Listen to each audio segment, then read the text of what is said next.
Good morning to all of you. आज हम class 10th के चैप्टर क्वाड्रेटिक इक्वेशन के ऊपर बातचीत करेंगे।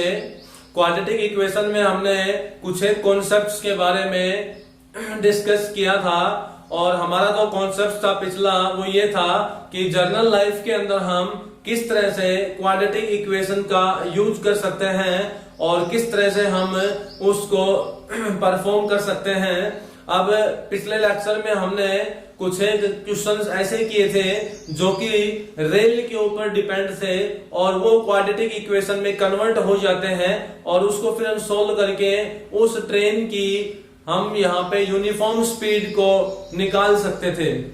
अब यूनिफॉर्म स्पीड जो हमने डिफाइन की थी वो किसकी हेल्प से? फैक्टराइजेशन मेथड की हेल्प से।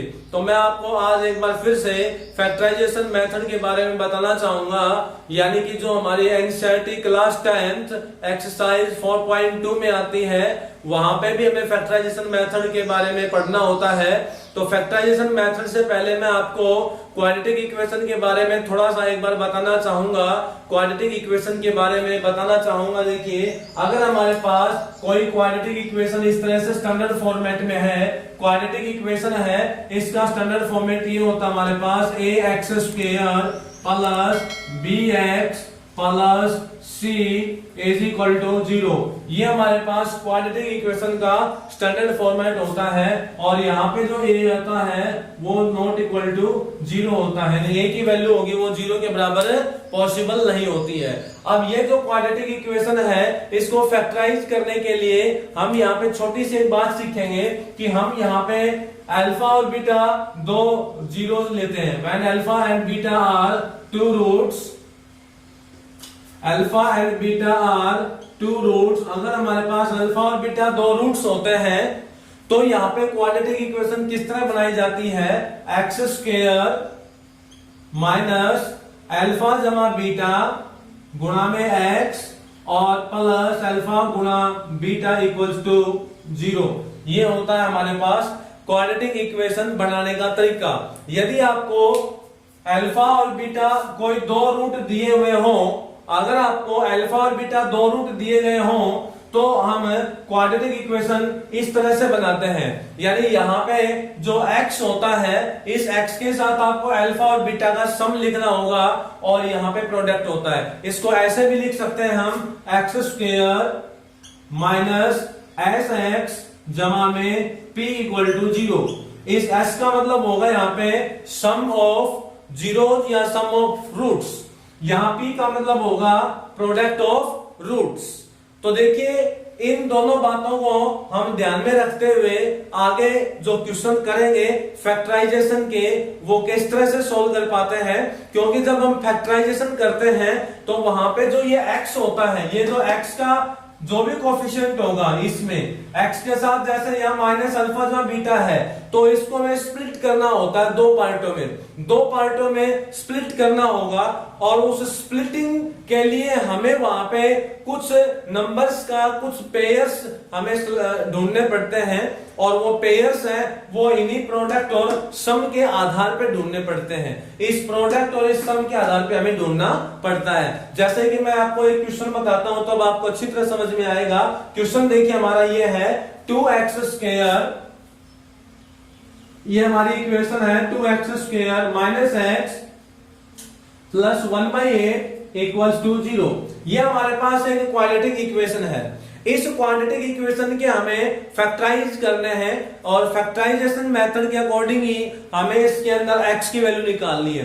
तो सबसे पहले तो हमें देखो यहाँ पे क्या करना होगा कि ये 8 है, यहाँ डिवाइडेड आया हुआ है तो इस 8 को यहाँ से हटाया जाए। कैलकुलेशन को इजी बनाना है हमें, तो कैलकुलेशन को इजी बनाने के लिए हम यहाँ पे multiply by 8 on both side, दोनों तरफ 8 से गुणा कर लेंगे। 8 से गुणा करते हैं तो ये हो जाएगा, यहां लिख सकते हैं आप मल्टीप्लाइंग बाई, यहां पे आप लिख सकते हैं multiplying by 8 on both sides, then we get हम दोनों तरफ 8 से मल्टीप्लाई क्यों करना चाहते हैं? ताकि ये 8 है कैंसिल हो जाए। अब 8 से मल्टीप्लाई करें तो 16x² यहाँ 8 से करें तो माइनस का 8x और यहाँ 8 से करें तो 1 हो जाएगा इक्वल्स टू 0। ठीक है, ये आपके पास है तो क्वाड्रेटिक इक्वेशन बन गई। ये क्वाड्रेटिक इक्वेशन किस फॉर्मेट में है? फिलहाल इस फॉर्मेट में आपके पास है। a की वैल्यू क्या है? 16 है, एक्स स्क्वायर का कोफिशिएंट होता है। b की वैल्यू क्या है? x का कोफिशिएंट, तो x का कोफिशिएंट हो गया माइनस का 8 और c की वैल्यू यानी कांस्टेंट कितना हो गया हमारे पास? प्लस का 1 हो गया। ठीक है, अब हमें इस क्वाड्रेटिक इक्वेशन के फैक्टराइज करने हैं, यानी इसमें हमें गुणनखंड करने हैं। फैक्टराइज का मतलब गुणनखंड, और गुणनखंड करने का तरीका आपको मैंने अभी बताया था। हमें एक ऐसा पेयर ढूंढना पड़ता है जिसका सम और प्रोडक्ट आपके पास हो। तो यहाँ पे देखिए, ये x के साथ जो आपके पास जो वैल्यू दी होती है, ये आपके पास जो फैक्टर बनेंगे उनका सम होता है। तो यहाँ पे सम आपके पास कितना है? सम यहाँ पे x के साथ क्या है? कोफिशिएंट माइनस का 1, तो सम तो आपके पास होना चाहिए माइनस का 1। और प्रोडक्ट आपको बताया था जो अल्फा और बीटा की मल्टीप्लीकेशन होती है वो आपका प्रोडक्ट होता है। लेकिन यहाँ एक्स स्क्वायर का कोफिशिएंट 1 होता है, तब ऐसा पॉसिबल है। अगर एक्स स्क्वायर का कोफिशिएंट 1 ना होके कुछ और होता है तो आपको क्या करना पड़ेगा? इस कांस्टेंट वैल्यू की मल्टीप्लीकेशन लास्ट वाले कांस्टेंट वैल्यू के साथ करनी होगी। यानी इस कोफिशिएंट की मल्टीप्लीकेशन लास्ट में जो कांस्टेंट होता है उसके साथ करके देखिए, और वो आपका फिर प्रोडक्ट होगा। तो हमारे पास प्रोडक्ट तो होना चाहिए प्लस का 16 और सम होना चाहिए माइनस का 8। ऐसा फैक्टर अब आपको ढूंढना पड़ेगा। ऐसे दो वैल्यूज हमें ढूंढनी पड़ेगी, ऐसे दो वैल्यूज हमें बतानी पड़ेगी जिनकी गुणा करने पे 16 आ जाए और जिनको जोड़े तो माइनस का 8 आ जाए। तो ऐसी संख्याएं क्या क्या हो सकती है हमारे पास? ऐसी संख्याएं देखिए, ये हम छोटी कैलकुलेशन है, डायरेक्ट भी कर सकते हैं। देखिए 16 किस किस के मल्टीपल में आता है? 16 तो 1 और 16 की गुणा भी होती है, 16 और 1 की भी होती है, लेकिन उनका जो एडिशन है वो -8 किसी तरह भी पॉसिबल नहीं होगा। तो हम यहाँ पे देखिए -4 और -4 ले लेते हैं। -4 और -4 इन दोनों के जब आप गुणा करोगे तो शायद यही मिल जाएगा हमें 16, और इन दोनों को जब ऐड करोगे तो शायद हमें क्या मिल जाएगा? -8 मिल जाएगा। तो आपके पास क्या बन गया? आपका फैक्टर -4 और -4 बन जाएंगे। ये -4 और -4 है, ये आपके पास ये जो -8x होता है इसका स्प्लिटिंग होता है -4 की हेल्प से। ये जो -4 आया है ये आपके पास -8x का स्प्लिटिंग करना होता है इसके अकॉर्डिंग। जैसे यह अल्फा जमा बीटा होता है उसी तरह से। तो आपको यहां क्या करना पड़ेगा? 16x², देखिए क्या बनेगा? -8x। तो ये माइनस का 8x है, इसको मैं दो पार्टों में इसके अनुसार चेंज करूंगा। तो माइनस का 4x और माइनस का 4x हो जाएगा। ठीक है, -4x लिखेंगे साथ मल्टीप्लाई करके, -4x लिखेंगे साथ मल्टीप्लाई करके। दोनों को अगर ऐड करते हो तो -4 -8 और प्लस का 1 इक्वल्स टू 0। इसके बाद में देखिए इन दोनों टर्म्स में कॉमन पार्ट लेना, जो कॉमन आता है वो देखिए। इन दोनों में से कॉमन है 4x, तो 4x मल्टीप्लाई में है यहाँ पे हर जगह पे, इसलिए कॉमन आया है। कॉमन भी हम उसी टर्म को ले सकते हैं, वो दोनों जगह पे मल्टीप्लीकेशन में होनी चाहिए। जैसे यहाँ 16x² है तो 16 को मैं लिख सकता हूँ 4 into 4 और x² को लिख सकता हूँ x into में x, तो 4x बन गया यहाँ मेरे पास, इसलिए मैंने बाहर ले लिया। यहाँ 4x है अपने आप में, तो 4x तो कॉमन आ गया। यहाँ क्या बच गया मेरे पास? ये 4 बच गया, ये x बच गया, तो 4x ही बच गया। माइनस का इसको बाहर ले लिया तो 1 बच गया यहाँ पे। अब इन दोनों में से कुछ कॉमन नजर नहीं आता है, एक जैसा कुछ कॉमन नजर नहीं है, 1 ही है यहाँ पे, 1 के अलावा कुछ और कॉमन नहीं है। तो हम 1 ले लेते हैं और माइनस को भी बाहर ले लेते हैं। इस माइनस को बाहर ले लिया हमने और 1 कॉमन ले लिया, तो यहाँ पे अकेला 4x बच गया। यहाँ प्लस का 1 है, अब माइनस का 1 बच जाएगा। कैसे बचेगा माइनस का 1? क्योंकि यहाँ पे प्लस का 1 था आपके पास, इस प्लस को दो पार्टों में तोड़ दिया, माइनस माइनस, तो एक माइनस तो बाहर आ गई कॉमन, एक माइनस अंदर बच गई। अब देखिए 4x -1 4x -1, यहाँ पे फिर से 4x -1 दोनों जगह पे आया हुआ है, तो 4x -1 को आप कॉमन ले लीजिए, आपके पास बच जाएगा यहाँ पे 4x -1 और अंदर क्या बचेगा? आप देखिए ये तो कॉमन ले लिया, एक जैसे थे दोनों के दोनों, ये अकेली एक टर्म है, ये अकेली एक टर्म है, दो ही टर्म है यहाँ पे, दोनों में ये कॉमन आ गया। अब यहाँ बच गया 4x और माइनस का 1 ये वाला बच गया इक्वल टू 0। अब देखिए इन दोनों की जो मल्टीप्लीकेशन है वो 0 है, दोनों की मल्टीप्लीकेशन 0 है, तो इन दोनों में से किसी एक को तो 0 जरूर होना पड़ेगा, या तो ये 0 है या फिर ये 0 है। तो either 4x minus 1 equal to 0, तो हम लिखेंगे 4x माइनस 1 इक्वल टू 0, और second 4x minus 1 equal to 0। तो यहां से सोल्व करेंगे तो x की वैल्यू आ जाएगी 1/4, क्योंकि ये माइनस का 1 उधर जाएगा तो प्लस का 1 हो गया और 4 डिवाइड में आ जाएगा। इसी तरह इसको सोल्व करेंगे तो x की वैल्यू हो जाएगी 1/4। इट मींस हमारे पास x की जो वैल्यू आई है वो क्या ही है 1/4 1/4। दो वैल्यू x की पॉसिबल है यहाँ पे, और दोनों वैल्यू क्या आई है हमारे पास 1/4 और 1/4 आए हैं। तो ये आपके पास रूट्स होंगे, यानी ये हमारे पास अल्फा और बीटा का मान होगा। अगर अल्फा का मान कहा जाए तो 1/4, बीटा का मान कहा जाए तो वो भी क्या होगा यहाँ पे 1/4 होगा। इस तरह से आपको फैक्टराइजेशन करने हैं, हर क्वेश्चन में इसी तरह से फैक्टराइजेशन करना होगा। बस एक बात का ये ध्यान रखिए कि हमें ये पता होना चाहिए कि प्रोडक्ट कितना होगा यहाँ पे, और रूट्स का प्रोडक्ट कितना होगा, और यहाँ पे रूट्स का सम कितना होगा। प्रोडक्ट और सम को निकालने के लिए आपको कुछ ज्यादा देखना नहीं होता है। सम देखना है तो x का कोएफिशिएंट देखो, प्रोडक्ट देखना है तो लास्ट टर्म देख लिया करो। अगर यह x का कोएफिशिएंट 1 होगा तो लास्ट टर्म को देखिए। अगर x का कोएफिशिएंट 1 के अलावा कुछ और है, जैसे यहाँ पे 16 था, तो फिर आपको 16 की गुणा करनी पड़ेगी कांस्टेंट टर्म के साथ, वो आपका क्या बन जाएगा प्रोडक्ट बन जाएगा। ठीक है, तो इसी तरीके से मैं एक अगले क्वेश्चन पे चलता हूं। देखिए फैक्टराइजेशन का ही एक नेक्स्ट क्वेश्चन और है। अगला क्वेश्चन हमारे पास आता है फैक्टराइजेशन में ही।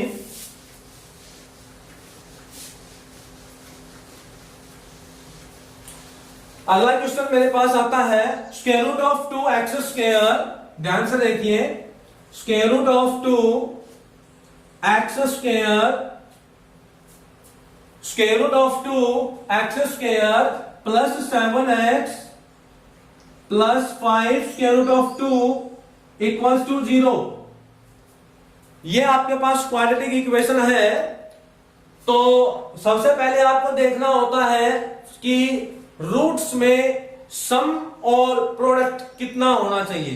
तो हम अगर प्रोडक्ट की बात करें, अल्फा और बीटा की गुणा की बात करें, तो प्रोडक्ट तो कितना होना चाहिए। देखिए एक्स स्क्वायर का कोएफिशिएंट कितना है स्क्वायर रूट ऑफ 2, इसकी कांस्टेंट के साथ मल्टीप्लिकेशन कर दो 5 रूट 2 के साथ, तो रूट 2 की 5 रूट 2 के साथ मल्टीप्लाई कर दीजिए, ये आपका प्रोडक्ट हो जाएगा। यानी कि रूट 2 की रूट 2 से गुणा कर देंगे, रूट 4 हो जाएगा। रूट 2 और रूट 2 की गुणा रूट 4, यानी आपके पास आ जाएगा 2 और 5 फिर गुणा में है तो 10 हो जाएगा। प्रोडक्ट 10 और सम कितना होना चाहिए, x का कोएफिशिएंट जो होता है वो, यहाँ पे देखिए x का कोएफिशिएंट है अल्फा जमा बीटा है, ये आपका सम होता है। तो यहाँ पे x का जो कोएफिशिएंट है +7 है तो +7 लेना है, -7 हो तो -7 लेना है। तो यहाँ पे प्लस का 7 है तो +7। अब आपको यहाँ पे ऐसा एक पेयर बनाना होगा, ढूंढना पड़ेगा जिसकी गुणा करी जाए। पेयर का मतलब दो संख्याएं, और ऐसी दो संख्याएं ढूंढो जिनका प्रोडक्ट तो 10 आ जाए और जिनका सम आ जाए 7। तो ये तो प्रोडक्ट 10 हो और जोड़ 7 हो तो ये तो शायद छोटा ही बन जाएगा, यहाँ पे हम आसानी से कर सकते हैं। तो ऐसा देखिए गुणा किस किस की होती है 10, 10 किस किस की मल्टीप्लाई होते हैं, 5 और 2 की मल्टीप्लाई होती है सीधी डायरेक्ट 10, 5 और 2 की 10 होती है कि नहीं, 5 और 2 दोनों की मल्टीप्लाई करें तो कितनी आ जाएगी 10, और दोनों का सम करें कितना आ जाएगा 7। तो आपका पेयर बन गया, यहाँ पे 5 और 2 बन जाएगा।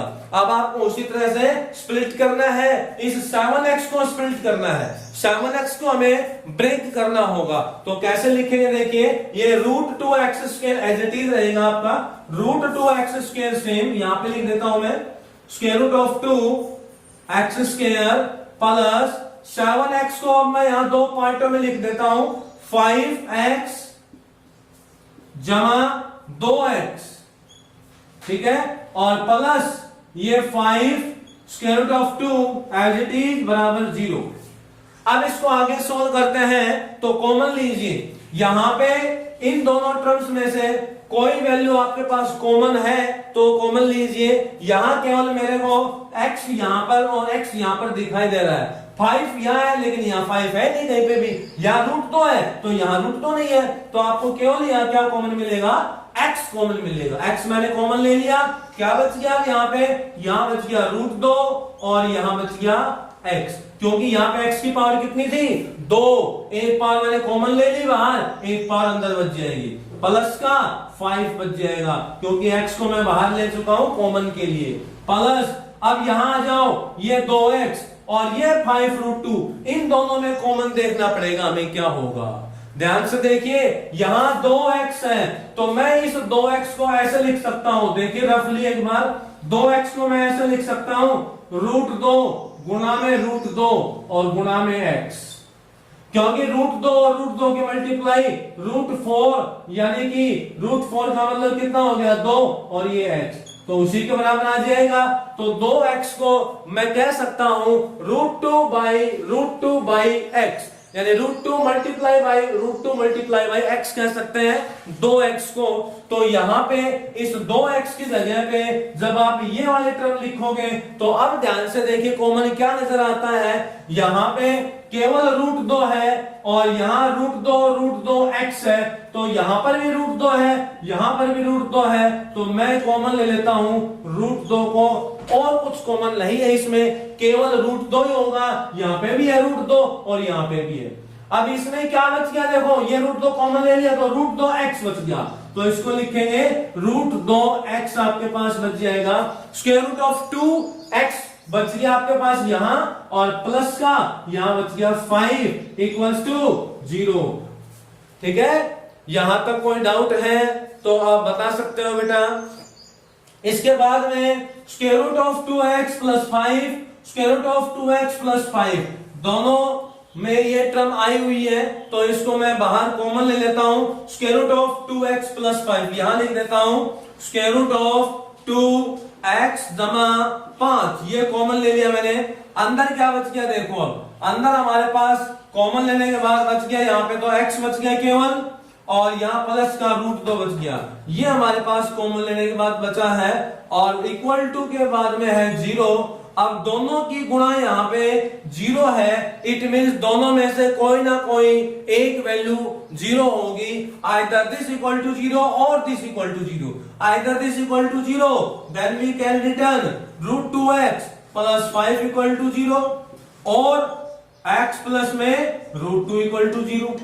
ठीक है, दोनों टर्म्स में से कोई ना कोई को तो 0 होना ही पड़ेगा, दोनों वैल्यूज में से। इसको सोल्व करते हैं तो यहाँ पे आ जाएगा √2x = -5 और x = कितना आ जाएगा -5 डिवाइड बाई √2, तो ये तो आपके पास x की वैल्यू होगी। इसको सोल्व करेंगे तो यहां से x की वैल्यू क्या आ जाएगी, -√2 आ जाएगी, तो x की वैल्यू यहां से आ गई -√2, यहां से x की वैल्यू आ गई -5/√2, तो आपके पास दोनों जीरोज या दोनों रूट्स हमारे पास आ चुके हैं, और वो क्या क्या है, एक तो आपके पास हो जाएगा -5/√2 और दूसरी जो वैल्यू आई है वो -√2 आया है, तो ये हमारे पास अल्फा और बीटा के मान हो जाएंगे। अल्फा और बीटा हमारे पास क्या होते हैं, दो रूट्स होते हैं क्वाड्रेटिक इक्वेशन के, तो ये हमारे दोनों रूट्स होंगे और यही हमारा सॉल्यूशन होगा, यही हमारा फैक्टराइजेशन मेथड के अकॉर्डिंग आंसर आएगा x की वैल्यू के लिए। ठीक है, ये आपका क्वेश्चन था, तो बहुत ही सिंपल मेथड है, बहुत ही सिंपल टाइप है, थोड़ा सा हमें इसको ध्यान से करना होगा। ये बातें हम पिछली कई क्लासेस से पढ़ते आए हैं। ये जो फैक्टराइजेशन मेथड होता है ये 8th क्लास से स्टार्ट हो जाता है, 8th क्लास से स्टार्ट होता है, लेकिन फिर भी अगर हमें नहीं सीखा है, नहीं ध्यान है, तो इस मेथड से आप आसानी से कर सकते हो। थोड़ी प्रैक्टिस आपको जरूर करनी पड़ेगी। मैथमेटिक्स सब्जेक्ट ऐसा ही होता है, बगैर प्रैक्टिस के नहीं होता है। ठीक है, ये आपके पास क्वाड्रेटिक इक्वेशन को फैक्टराइजेशन मेथड के अकॉर्डिंग हमें सोल्व करना था। अब मैं यहाँ पे एक ऐसा क्वेश्चन लेना चाहूंगा जो हमारे प्रैक्टिकली, जो हमारी लाइफ में यूज होता है, और किस तरह से वो क्वेश्चन है उसको हम सोल्व कर पाते हैं। देखिए हमारा क्वेश्चन क्या है, प्रैक्टिकल लाइफ में हम यूज करते हैं इस तरह के क्वेश्चंस को। उसके बाद ये क्वाड्रेटिक इक्वेशन ही बनेगी और फैक्टराइजेशन मेथड से हमें उसको सोल्व करना होगा। देखिए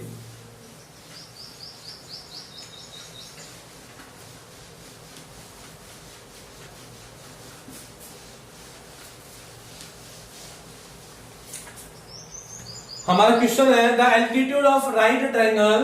क्वेश्चन देखिए, द एल्टीट्यूड ऑफ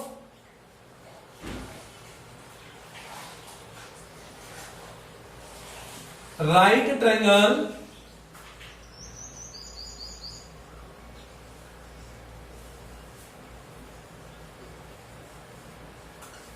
किसी राइट ट्रायंगल का एल्टीट्यूड, एल्टीट्यूड का मतलब होता है ऊंचाई, यानी उसका perpendicular is 7 centimetre, 7 centimetre less, यानी 7 सेंटीमीटर कम है than its base, than its base, इसके बेस से, यानी इसका जो आधार है उसके आधार से 7 सेंटीमीटर कम है एल्टीट्यूड। ठीक है, if the hypotenuse is, if the hypotenuse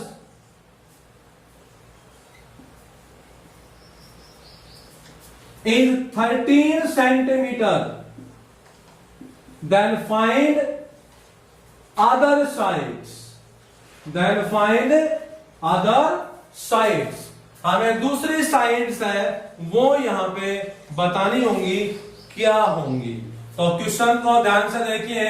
question आपका ये है कि कोई एक राइट ट्रायंगल हमारे पास है, एक राइट ट्रायंगल है और उस राइट ट्रायंगल में कंडीशन क्या दी हुई है। देखिए एक राइट ट्रायंगल हम बना लेते हैं यहां पे इस तरह से, ये हमारे पास एक राइट ट्रायंगल होगी। फॉर एग्जांपल हमने राइट ट्रायंगल बना ली, यहां पे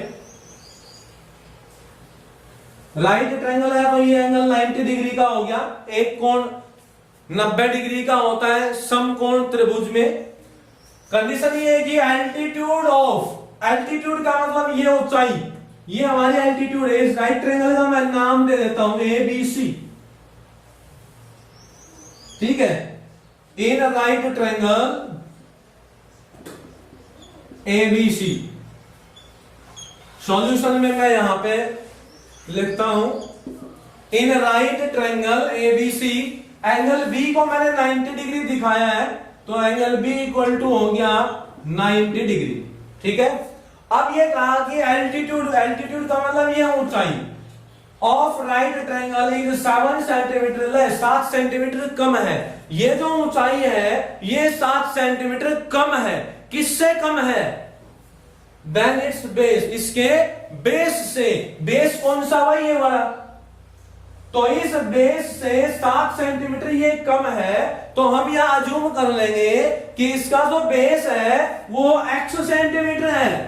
हम यहां पे बेस को मान लेते हैं x सेंटीमीटर, तो इसकी एल्टीट्यूड तो 7 सेंटीमीटर कम। लेस का मतलब क्या होता है? कम है, यानी ये लंबाई कम है, ऊंचाई जो है ये ऊंचाई कम है इससे, x से, और x से कितनी कम है? 7 सेंटीमीटर। तो ये हो जाएगी x माइनस में 7 सेंटीमीटर। ये जो आपकी यहां से यहां तक जो होगी, ये वाली जो डिस्टेंस होगी, ये A से लेके B तक जो AB डिस्टेंस है वो आपकी है 7 सेंटीमीटर कम BC डिस्टेंस से। तो AB is equal to x minus 7 centimetre हो गया। तो यहां हम पहले लिखेंगे लेट बेस, बेस का मतलब हमने क्या लिया है? BC, और वो हो जाएगा x सेंटीमीटर। ठीक है, देयरफॉर हमारी जो एल्टीट्यूड होगी, एल्टीट्यूड यानी हमारा AB होगा, वो क्या बन जाएगा? x माइनस में 7 सेंटीमीटर। फिर क्वेश्चन में दिया है कि उसका हाइपोटेन्यूअस, उसमें जो हाइपोटेन्यूअस है यानी ये सबसे बड़ी जो भुजा है ये दे रखी है 13 सेंटीमीटर, तो ये लिख देंगे 13 सेंटीमीटर। देयरफॉर हाइपोटेन्यूअस हम लिख सकते हैं यहां पे, हाइपोटेन्यूअस हमें गिवन में है, हाइपोटेन्यूअस हमें क्या दे रखा है? 13 सेंटीमीटर, यानी हम इसको कह सकते हैं AC। AC equal to 13 centimetre. अब आपको यहां से दोनों साइडें निकालनी है, यानी कि ये बेस और ये एल्टीट्यूड दोनों फाइंड आउट करने हैं। तो इन दोनों को फाइंड आउट करने के लिए हम यहाँ पे पाइथागोरस थ्योरम की हेल्प लेते हैं, यूजिंग पाइथागोरस थ्योरम, क्योंकि राइट ट्रायंगल में हम पाइथागोरस थ्योरम अप्लाई कर सकते हैं। तो यूजिंग पाइथागोरस थ्योरम हम लिखेंगे यहाँ पे, यूजिंग पाइथागोरस थ्योरम हम पाइथागोरस थ्योरम को यहां पे यूज करते हैं। और पाइथागोरस थ्योरम ये कहती है कि हाइपोटेन्यूज का स्क्वायर इक्वल्स टू बेस का स्क्वायर प्लस परपेंडिकुलर का स्क्वायर होता है। ये हमारे पाइथागोरस थ्योरम है। हाइपोटेन्यूज का स्क्वायर इक्वल टू परपेंडिकुलर का स्क्वायर प्लस बेस का स्क्वायर। तो हाइपोटेन्यूज हमारे पास कितना हो गया 13 का स्क्वायर लिखेंगे, यहां देखिए 13 का स्क्वायर इक्वल्स टू बेस का स्क्वायर, बेस का मतलब x हो गया तो x का स्क्वायर लिखेंगे प्लस परपेंडिकुलर x माइनस 7 है तो x माइनस 7 का स्क्वायर लिखेंगे। अब इन दोनों का स्क्वायर एक्सपेंड कर लेते हैं, हम स्क्वायर एक्सपेंड कर लेते हैं दोनों का, इसका भी कर लेते हैं। 13 का स्क्वायर होता है वो 169 होता है, x का स्क्वायर x स्क्वायर ही रहेगा और यहां आपके पास फॉर्मूला लग जाएगा a माइनस b का square, a minus B whole square, a minus B whole square का फॉर्मूला मैं बता देता हूं आपको। a minus B whole square होता है a स्क्वायर जमा b स्क्वायर माइनस 2 गुणा a गुणा b, ये आपका होता है फॉर्मूला। a स्क्वायर जमा b स्क्वायर माइनस 2ab। तो ये फॉर्मूला हम यहां लगाते हैं तो हमारे पास आ जाएगा x स्क्वायर जमा 7 का स्क्वायर करेंगे तो 49 और माइनस 2ab करेंगे तो 7 दूनी 14 x हो जाएगा। a की जगह पे h और b की जगह पे 7 आपको यूज करना है। अब थोड़ा सिंप्लीफाई कर ले तो x स्क्वायर और x स्क्वायर कितना हो गया 2x स्क्वायर माइनस का 14x हो गया। अब देखिए ये 169 है, इधर जाके नेगेटिव का हो जाएगा माइनस का 169 और ये प्लस का 49 इज इक्वल टू के बाद इधर क्या बच गया अब 0, क्योंकि हम 169 को तो राइट साइड में ले गए हैं। अब क्या बचेगा आपके पास देखिए 2x square as it is minus का 14x और इनको सॉल्व कर लेते हैं तो ये माइनस का ही बचेगा 0 और यहाँ पे 14 में से 6 गए तो 14 में से 4 गए, सॉरी 16 में से 4 लेस करेंगे तो 120 आ जाएंगे आपके पास। यहाँ पे 120 बच गया माइनस का और ये माइनस का 14x और ये 2x के इक्वल टू में इधर कितना है आपके पास 0 है। तो ये एक कैसी इक्वेशन बन गई आपके पास क्वाड्रेटिक इक्वेशन। इस क्वाड्रेटिक इक्वेशन को हमें सोल्व करना है और सोल्व करने का तरीका अभी बताया था फैक्टराइजेशन मेथड के अकॉर्डिंग। तो फैक्टराइजेशन मेथड आप यहाँ अप्लाई करोगे। इससे पहले मैं यहाँ देखता हूं कि इसमें भी 2 है और 14 को भी 2 से भाग जा सकता है और 120 को भी 2 से भाग जाता है। तो हम कह सकते हैं कि इसको थोड़ा सा हम छोटा कर लेते हैं। हम फैक्टराइजेशन मेथड लगाने से पहले इक्वेशन में कैलकुलेशन को कम कर लेते हैं और कैलकुलेशन कम कैसे होगी, हम इसको 2 से भाग कर देते हैं सभी टर्म्स को। जब 2 से भाग करेंगे तो ये यहाँ पे छोटी बन जाएगी इक्वेशन, कैलकुलेट कम करना पड़ेगा हमें। तो 2 से भाग करेंगे तो ये आपके पास बन गया एक्स स्क्वायर, ये बन जाएगा माइनस का 7x और ये 2 से करेंगे तो 6 और 0 हो जाएगा आपके पास, 6 और 0 हो जाएगा यहाँ पे। और यहाँ आपके पास 2 से डिवाइड करने पे 2 की 12 और 0 बच के, ठीक है। अब देखिए इसके बाद इक्वल टू के बाद है 0। अब ये क्वाड्रेटिक इक्वेशन है। इस क्वाड्रेटिक इक्वेशन के अब हमें फैक्टराइज करने हैं और फैक्टराइज करने के लिए हमें वही प्रोडक्ट और सम देखना होता है। तो प्रोडक्ट कितना होगा यहाँ देखिए, अभी बताया था आपको कुछ टाइम पहले, प्रोडक्ट होता है वो लास्ट में हमारे पास होता है। अगर कोफिशिएंट एक्स स्क्वायर का 1 होता है तो, अगर 1 के अलावा कुछ और है तो उस कोफिशिएंट की कांस्टेंट के साथ गुणा कर लो, वो आपका क्या आ जाता है प्रोडक्ट आ जाता है। तो प्रोडक्ट तो होगा माइनस का 60 और सम कितना होगा माइनस का 7। तो आपको ऐसा पेयर बताना होगा जिनकी गुणा करने पे माइनस का 60 आ जाए और जिनका जोड़ करें तो माइनस का 7 आ जाए। ऐसा पेयर आपको ढूंढना है। तो गुणा देखो 60 किस किस की होती है, 60 मल्टीप्लीकेशन किस किस की होती है, 10 की और 6 की होती है। लेकिन 10 और 6 में से हमें किसी एक को तो माइनस लेना पड़ेगा क्योंकि गुणा माइनस की दिखानी है। तो अगर आप 10 का माइनस का लेते हो तो यहां पे देखिए क्या बन जाएगा आपके पास, जैसे मैंने ले लिया 10 और 6, 10 को माइनस ले लिया तो इन दोनों की गुणा तो माइनस 60 हो गई, लेकिन इन दोनों का जोड़ क्या हुआ, इन दोनों का जोड़ हुआ माइनस का 4 और हमें कितना चाहिए, माइनस का 7। तो ये आपका पेयर नहीं बन सकता। और देखो किसकी गुणा हो सकती है 60, और 60 गुणा हो सकती है 12 और 5 की, शायद 12 पहले 12 5 जा 12 5 जा 12 पहले 60, 12 5 जा, तो इन दोनों के गुणा करें तो 60 हो जाएगी, लेकिन हमें चाहिए माइनस का 60, तो हम माइनस को यहां लगा लेते हैं। अब दोनों की गुणा करेंगे तो माइनस 12 और ये प्लस का 5 है तो प्लस माइनस तक रहेगा तो माइनस हो गया, और 12 के 5 से गुणा करेंगे तो 60 आ गई। और इन दोनों का जोड़ करके देख लो, माइनस का 12 और प्लस का 5 कितना आ जाएगा, माइनस का 7 ही आएगा। That's all. तो आपका पेयर बन गया है। क्या बड़ा पेयर, माइनस का 12 और प्लस का 5 बन गया।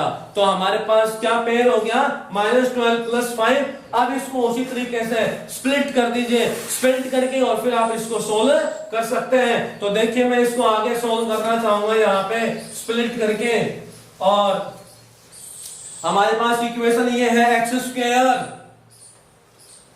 माइनस का 7x है, तो इसकी जगह पे मैं यहां लिखूंगा माइनस का 12x और प्लस का 5x, क्योंकि ये दो पार्ट है ना, ये इसी के दोनों पार्ट बनते हैं -7x के ही, और माइनस का 60 as it is equal to 0। अब दोनों में से यहां कॉमन देखिए, x कॉमन है केवल, तो x माइनस में 12 बच गया अंदर। इन दोनों में कॉमन प्लस का 5 आ जाएगा, यहाँ पे x माइनस में 12 बच जाएगा इक्वल टू 0। देखिए इन दोनों में कॉमन आपके पास 5 ही है, क्योंकि 5 यहाँ पे भी है, और 60 को मैं लिख सकता हूं 12 गुणा में 5, तो 5 यहाँ पे मिल गया हमें, इसलिए 5 को मैंने कॉमन ले लिया।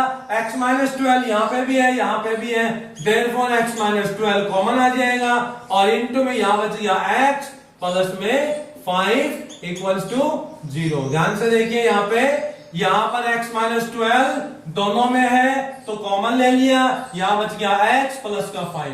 अब दोनों की मल्टीप्लीकेशन 0 है, दो टर्म्स है यहाँ पे, दो वैल्यूज है, इनकी गुणा 0 है, तो इनमें से किसी एक को तो 0 होना ही होगा, आइदर दिस इक्वल टू 0 और दिस इक्वल टू 0।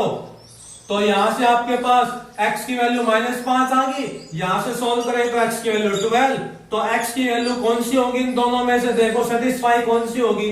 क्या x की वैल्यू नेगेटिव की हो सकती है, नॉट पॉसिबल। क्यों नहीं है, क्योंकि x क्या था हमारे पास, बेस, और बेस का मतलब लेंथ है, और लेंथ कभी भी नेगेटिव की नहीं हो सकती है, देयरफॉर -5 होगा, ये पॉसिबल नहीं होगा, और x की वैल्यू कितनी आ जाएगी, 12। तो आपके पास x की वैल्यू कितनी होगी यहाँ पे, 12 सेंटीमीटर हो जाएगी, और ये जो लंबाई होगी ये 12 में से 7 कम कर दो, 12 माइनस में 7 कितने बच गए, 5 सेंटीमीटर आ जाएगी। तो ये तो लेंथ आपकी 5 सेंटीमीटर होगी, और ये लेंथ 12 सेंटीमीटर होगी, और ये लेंथ आपको गिवन में थी 13 सेंटीमीटर, यानी हमारा बेस कितना हुआ, 12 सेंटीमीटर, एल्टीट्यूड कितना हुआ, 5 सेंटीमीटर, और हाइपोटेन्यूज कितना हुआ, 13 सेंटीमीटर। ये आपको लास्ट में लिखने भी है, बेस इज इक्वल टू, हमारा जो बेस होगा वो 12 सेंटीमीटर हो गया, एल्टीट्यूड यानी परपेंडिकुलर बोलते हैं इसको एल्टीट्यूड को, 5 सेंटीमीटर, और हमारा हाइपोटेन्यूज हो गया वो 13 सेंटीमीटर हो जाएगा। ये आपके पास तीनों की तीनों डायमेंशंस हो जाएंगी, और ये आपका क्वेश्चन कंप्लीट हुआ है। एक्सरसाइज 4.2 आपकी मोस्टली करवा दी गई है, बेसिक था वो भी हो चुका था, ठीक है। आज के लिए इतना ही, थैंक यू।